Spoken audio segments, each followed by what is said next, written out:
talk about multiple instances of self, I wanted to point out, just like we're just talking about nanobots making us better than we could ever be with just our basic biology, that video of mine of multiple instances of self is better than anything I could ever do without animator Molly Little. It's a lot more amusing and a lot more watchable than it was before we added her animations.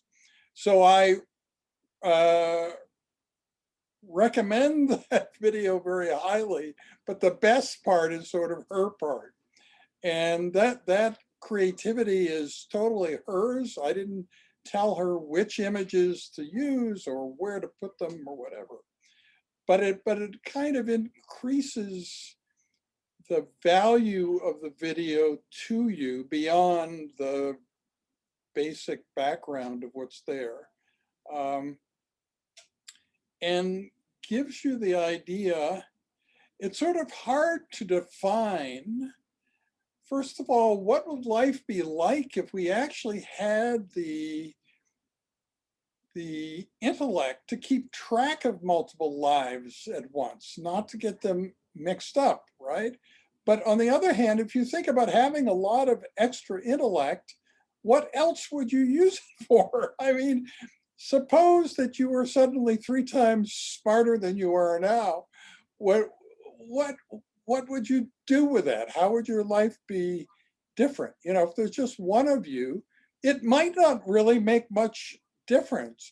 Maybe it would just be frustrating because the depth of your understanding of life would be so much greater, but the actual stuff you were doing remains the same, right? I never knew how, limited my life is, but now that I'm so much smarter, I can see all the things that I'm lacking and so on, right? So, yeah, but if you then say, well, okay, what we're going to do is make sure that every life experience I want to have, I can have, even ones that would need to be simultaneous and in different physical locations. I can now do all that and keep it all straight. And so, yeah, Tien, I think that's one of the things you wanted to talk about, right? Is what would the relationship between the various instances be? And would they all share a common consciousness, or would they be independent during the day? And it's only when they get together for this wonderful party at night where they're all so compatible that yeah. So how do you see it going, or what would be ideal? Okay, so I have a very quantum-based understanding of consciousness.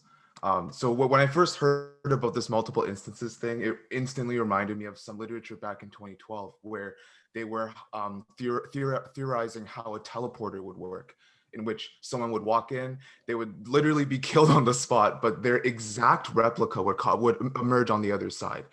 How can you be certain that you didn't just die and some clone just replaced you on the other side, free to fulfill whatever instance of their quantum consciousness pervades them? Let's say they were going there and there was like an 80% chance that your mission was to do something, but then there was also that 20% chance you do something else.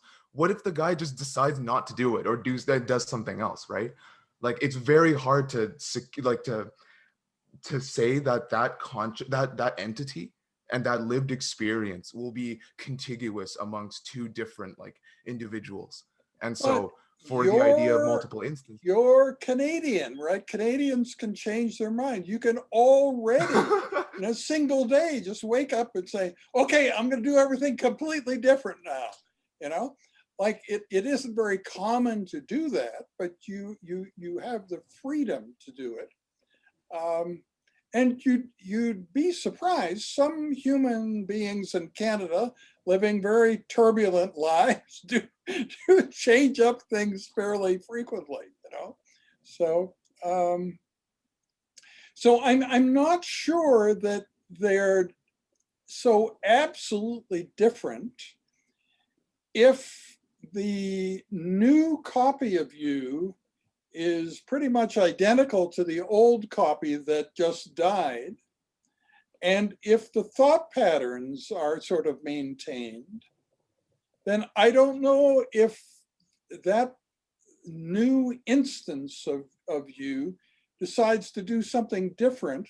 Is that different from you yourself just deciding to change big things in your life, right? So, yeah. Yeah. So just to expand on that point, what I mean at the end of the day is it's hard to think about if that lived conscious experience is something that you would be having, or if it's just two copies, or I mean, using quantum terminology, like viewed instances of uncertainty will appear differently, even if it's based off of the same matter, the same properties. If you view it at this time versus viewing it another time, it could be Mhm. completely different, even if they are the same thing. And so you have multiple instances, let's say one goes to study and you stay home and watch TV. How do you know that you're getting this studied information given to you unless there is some form of direct communication or link between your brains? In that case, it could be with anyone, right? Like, it doesn't have to be a direct clone of you. And an extension, is that the best way to do that? Wouldn't there be a better application for achieving those means rather than creating a whole other entity in itself?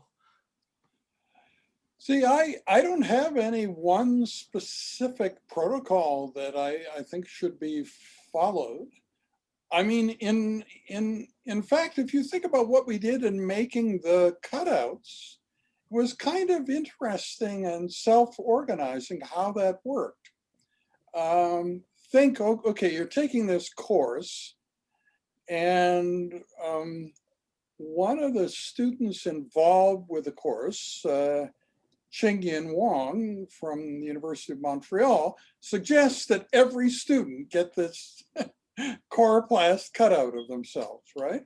Well, there needs to be photography. How is that going to be done? And so on. What was sort of interesting about it would have been a bit creepy if it had been just me and the person that I'm photographing, and we're in my 4-car garage. It's kind of, I don't know, but that isn't what happened. Like, the medical students involved were there throughout, right? And actually, Simon Wu for the women took most of the pictures. So it wasn't me taking the pictures, it was him. And it just all happened organically. But it was very comfortable from that point of view. There wasn't a feeling of possible, exploitation or something. That's how we felt about it. How did the external world feel? Well, my boss, when he saw the first cutout, he was so suspicious that the students were being exploited and so on. So we went through this big thing of what the consent form should look like, and there are two different forms. One, if your cutout is only like for you and your mother and that sort of thing, is not for public space, or the other, if it's going to be in AHS and U Alberta public space, right? And actually, I realized the people who felt most strongly about that were not students in the course, just other people watching what we were doing. So even that, the way that unfolded, there were many accidental points in what we did. And the reason that's important is I think it's kind of a metaphor for, okay, when we get to a point where it's actually able to make multiple instances of self, what should their characteristics be? How should they be made? Should you make 5 at once, or are they always sequential? Can they converge back to one again, or do they stay separate for the rest of eternity? How does it work? And I think we didn't make any assumptions about that. In the video that I did, I pointed out that what you see on the upload program, if you watch that series, it's kind of unsatisfying. Nobody important has multiple instances of self. It's just service people, like waiters and janitors, that sort of thing. And they blur out the actual process of one person going to several. So you can't really see exactly what's happening. And it's not like mitosis or meiosis or something, it has regular stages. It just sort of, there's one person and they blur it out, and then there are multiple copies. And then there are numerous music videos, and it seems to be that without any musician saying so, every, pop musician or rock musician has gotten the idea that the cool way to do music videos now is to have multiple instances of self at some point in the video. And so, and when you look at the text on YouTube, I give all the links there, and maybe Leonard Cohen's first we take Manhattan is maybe the first instance of a music video like that. And it seems kind of consequential because there's him and Jennifer Warrens walking to the seashore water's edge with this handcuffed briefcase that obviously has like the nuclear bomb codes or something. And then there are multiple pairs of Leonards and Jennifer suddenly. And then they all sort of go in different directions later. So I didn't assume any one particular, trajectory for what these multiple instances would do, or what they would be like, or how much physicality they might or might not have. I think you can leave all that open. So, Tien, what would you do? Do you think, does the quantum world allow all those different possibilities, or does the quantum world only allow one kind of multiple instances of self? Okay, so I know this is really, really far out, and by all means, I'm just a third year student. Okay, I don't know the answers to everything, but I mean, here's my hot take, I guess. Right. So consciousness, we know so little about consciousness. I honestly don't think it just resides in physical matter. Like, it's just in the brain. With all of this technology that's been dismantling our current understanding of consciousness, I feel it's, again, I'm not attacking anyone's presentation or shutting down the developments of like mind uploading or anything like that. I just view consciousness as something that we don't understand that much about yet. And given the uncertainty of it, extending that to multiple instances, I guess I'll rewind a bit. So I view consciousness as, or just your being, your lived experience, as like this 4-dimensional shape in time. And so you can take whatever directory you want. There's like a state space for basically everything you could have done, you could have felt, you could have been, all of that. And throughout the course of time, you define that shape. And so just let's say on a 3-dimensional by a 4D axis of time, you would take up this shape. And so if you make another instance of yourself, it could be either the exact same shape or a little bit different, or something completely different.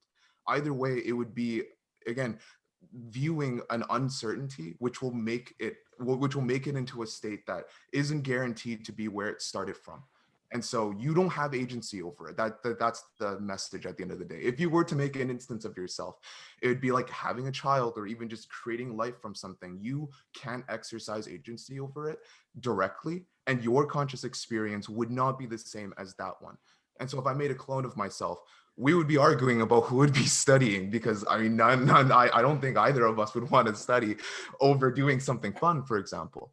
Yeah. And so like that's why, I mean, in my presentation, and just the thought that I've had for a long time is in application to AI specifically, that's why I feel like narrow AI is probably the way to go. Because as cool as general AI is, a lot of these extensions of what we want to achieve within our lives are black boxed or bounded by a very clean set of just objectives that we want to fulfill. And so instead of making an instance of yourself that would study for you, just have like a module in your head that expands your memory infinitely, or able to process information and thoughts and emotions, all of that much greater to what we can currently do. I just don't agree with the understanding that if you had an exact carbon copy of yourself, that you could consciously experience what it would be consciously experiencing.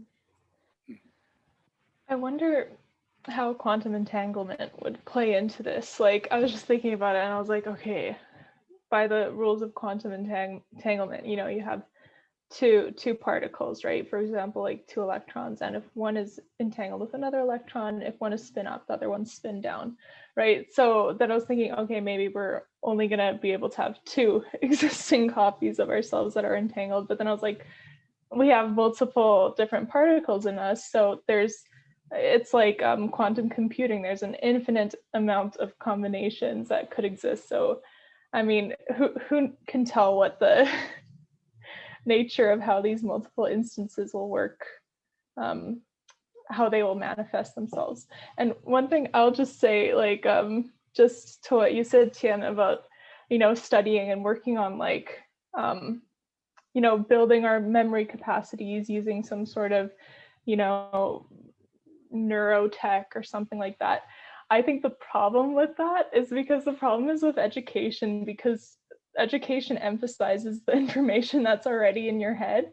Even when we all offload our memories into these things called phones and computers. So that technology already exists. It's just the education system limits our ability to make use of it.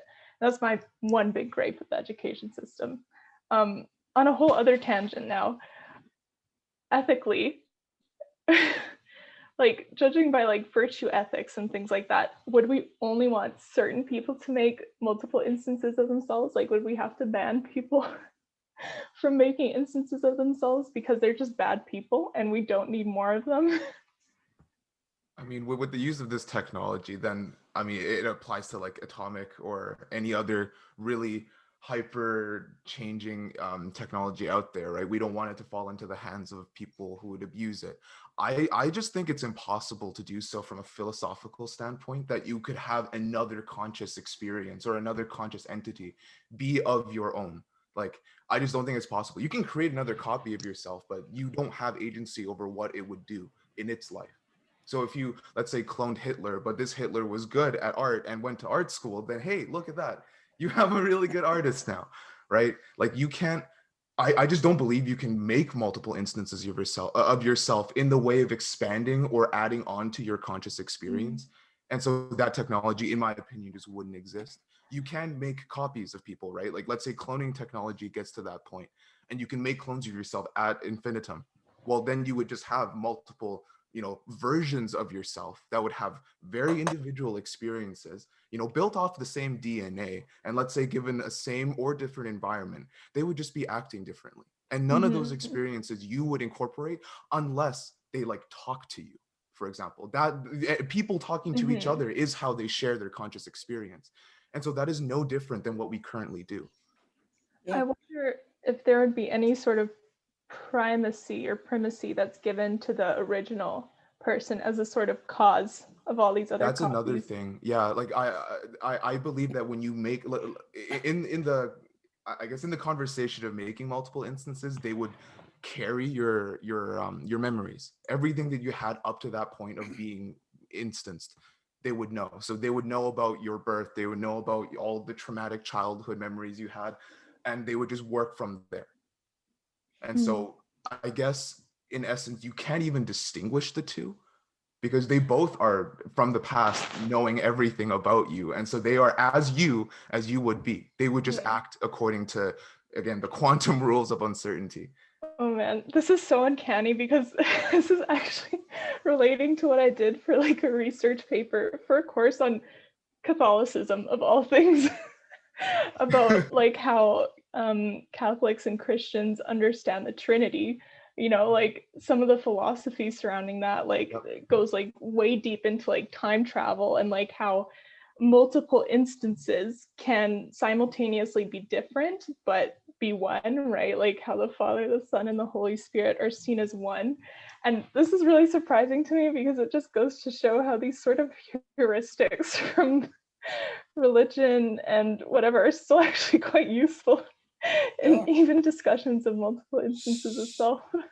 So, you know, if you just think about augmentation, like I'm aware, if you take mental illness in people who are at the really fringes of society and heavily impoverished and so on, and if you just fix everything in their environment, sometimes the mental illness just, you know, goes away. It was so related to that.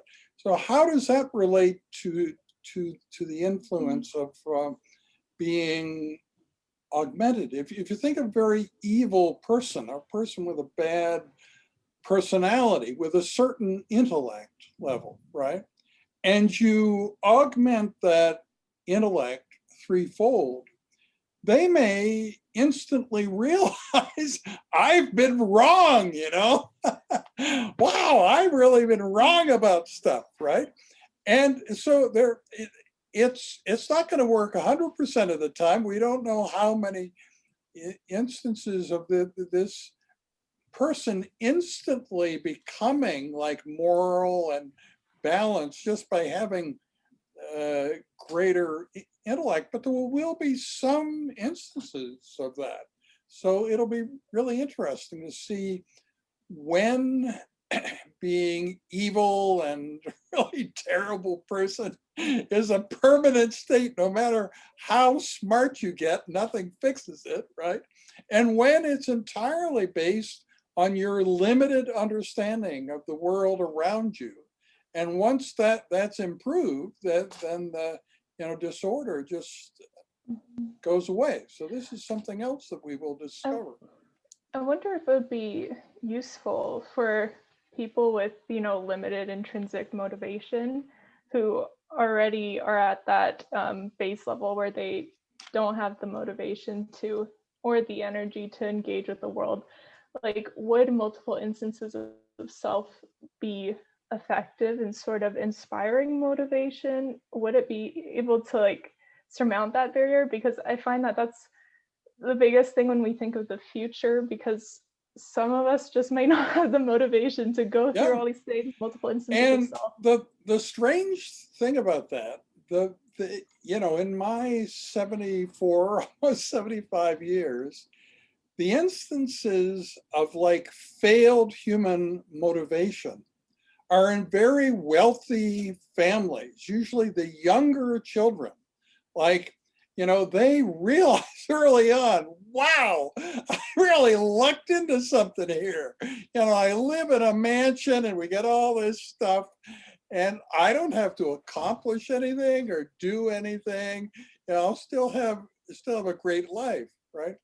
And like, it's so frustrating when you see that happen. And strong efforts are made to keep it quiet, that this one child, is just so darn lazy and just not doing anything useful in the world when they have everything, right? And they just they seem to lack the motivation. Isn't that the goal of transhumanism, for everyone to already have everything? So isn't that a good thing? Yeah, no, it is, but we'll gradually figure this out, There probably is a cure for those younger children in wealthy families who decide around puberty or something that they're not going to do anything for the rest of their lives, right? There's a cure for that, and we'll figure out what it is. I suppose now in this context, it's seen as bad because, you know, you have someone at like what David Pierce is saying, at a higher base level of hedonism, right? While other people are so low. Like, I feel like that there's that inequality aspect that feeds into that not being good. But maybe if we're all at the same base level, then we'll rejoice in other people having great lives. I wonder, because like a lot of people who are born into wealthier families who are just like, oh, I don't have to do shit to get what I want. I feel like they oftentimes fall into addictions, which is quite interesting because they're so bored and they're just like, oh, drugs. Sorry, I have dirt on my hands because I'm planting. Sorry, this is like very like, we're making a little like propagation station. Yeah, so I wonder, like, I was thinking about if transhumanism would lead to eradication of drugs because, or addictions, because like I was so focused on it being like a physical feeling with like the brain health, and like it's like a physical satisfaction along with like the mental. But yeah, I wonder if like with like mind uploading and like with other beings being able to like perform the same duties and stuff like that, like I wonder if that's going to lead to more addictions maybe. And like maybe we'll have, with like development of like new technology, like maybe we'll have like more sustainable ways where people can like be addicts. Like right now, like a lot of IV users, they're like one of my clients doesn't have any veins anymore that's alive or like considered alive where they can like inject, because like their veins have like just completely died from like the drug use. So I wonder if like technology is going to be somehow utilized that way. And it kind of makes me like concerned, but also really nice, because that means like doctors will continue to have jobs. I mean, even, oh, sorry. Oh no. And I like, just to really like quickly go back onto our alternative selves, like metaphysics, which is like the focus part of my like philosophy degree focus is in metaphysics. And it would say that if you like the same clone with like the same historical like experiences or like history is like standing next to you, then you're at a different temporal, like the space isn't the same, so like you're a different person. But then I wonder if that's gonna be applied the same if we no longer have bodies. Like how would we calculate the space and time that we exist? And then it's like a whole new existential crisis to dive into. Yeah. And people describe having a dial where you can dial up whatever feelings and, you know, sensations you want, but it's much wider than what we could ever experience now. You know, like there'll be whole new, you know, emotional states that nobody's able to access now that will be possible then, and maybe unlimited, you know? So it is kind of hard to figure out how will that turn out in the end then, you know? So, yeah. Yeah, I was also thinking like, these are just like my random before going to bed time, like brain rush thoughts. It's like, what if we could tune our bodies so that like breathing makes us high, or like feel like we're getting high, or, you know, like there's just like so many different ways outside of like utilizing, whether it be like lab made or like shed made drugs. Like we don't have to rely on those things to get a crave and like satisfaction we want. And maybe like that will lead a whole new way of addiction recovery treatments that's like more effective and like doesn't take a lifetime. But at the same time, I'm just like, what if without having to do anything, like what if people just want to like breathe and like that's all they do, and like that's like them wanting to, like that's their life and like their goal, and like that's what they're addicted to, if like it somehow be able to like be altered to make themselves feel good. Well, there will be a sort of ethos of the future, right? We don't know what it will be, but there will be a kind of way of living that people will respect and think, gee, you're doing that really well. And otherwise, they think you're a complete loser, right? And we don't know what those parameters are yet. What will determine that? It certainly won't be the job that you have, because probably hardly anybody will have jobs eventually. So it'll be other things that determine whether this new standard ethos of society, whether you're fulfilling it, exceeding it, or doing less well at it than anyone else, yeah. And it's a new way when you meet somebody and get to know them, of figuring out whether they're sort of handling things better than you and you can learn from them, or they have a lot to learn from you, or yeah. So yeah, that makes a lot of sense, because I feel like if we logically follow the kind of current paradigm we're in, it will probably end up leading to some kind of mega addicted state. Because I mean, right now we're already on TikTok. That algorithm's supposed to retain our attention.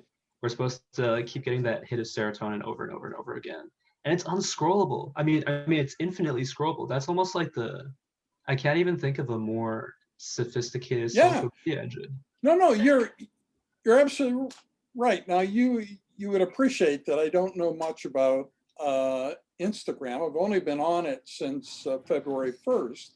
But initially, when you join, you get this notification, you're all caught up when you've actually looked at everything you can look at that's on your feed, right? But very soon, that is no longer possible. You can't be all caught up. You could be spending like now I'm following 5,000 people and there's 1,600 people following me, right? So at that point, you would never be able to spend enough time with your phone to actually see everything that you would want to see. And most people are then in that state. So maybe they're thinking back to the point where they got this message, you're all caught up. Thinking, well, I want to see that again, even if I have to look at 2,000 pictures, So yeah. It's bottomless. Yeah. Well, one thing I'd say is, are there healthier addictions than others? Is it healthy to replace a heroin addiction with perhaps some, a virtual reality addiction where you're, engaging and living in a VR? Are these addictions equivalent? And I guess, see, you could create something where you take a person with a terrible personality and they consent then to spend like months and months in this virtual reality game that constantly teaches them like a much better way to live, and the goal of the game is to make them a much better, more useful person that functions better in, society. So. Interesting. I don't know. I feel like in the future when like the costs of addiction, addiction viewed as bad mainly because of all the costs and all the negative side effects that come from it, no matter what it would be. If in the future those are all alleviated, the goal might not necessarily be like even in the notion of making bad things good, it's just what you decide to do. Like I know this is a very impartial view of the future, but I honestly think like if we don't have jobs anymore, if it's just up to us to basically realize ourselves in whatever way possible, the whole notion of morality kind of goes out the window as well. Like you would just have groups of people who vibe in a certain way essentially, and there wouldn't be like a good or a bad, as long as there's no like direct interrelational inference that would be like that somebody would impact another person on a solely individual level. There isn't really like a good or bad anymore. Like if they feel satisfaction in doing bad things the same way you do good, why wouldn't they be allowed to do so? it would just be in a better environment, I guess.